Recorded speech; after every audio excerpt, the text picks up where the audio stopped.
when I say democratic institution, I mean institutions, forces that can advance people's collective power. So that doesn't necessarily mean an elected body. It doesn't necessarily mean a government. It doesn't necessarily mean some mechanism for direct democracy or a referendum.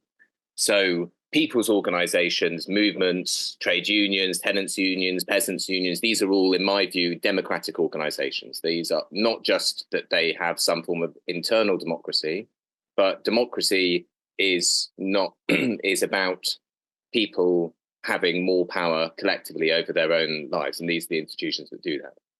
So in the global north, we've seen, as we know, since whatever date you want to put on it, Callaghan going to the IMF in 1976, or Thatcher, or whenever you want, but about 50 years ago, there was the start of a dramatic counter-revolution, which has really unpicked most of the well-built-up institutions, which mainly were around the labour movement. But again, when most people think about the labour movement and they think about questions of class, they tend to only think about at work, which is, of course, extremely important place.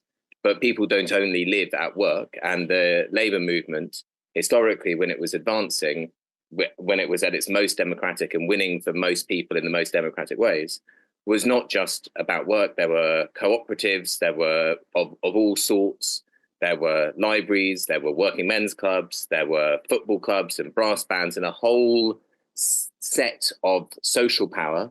Some of it seems more political, some of it seems less political, but it all knits together. It's all part of the same shared project to advance in not necessarily straightforward ways, to advance the interests of the overwhelming majority of people.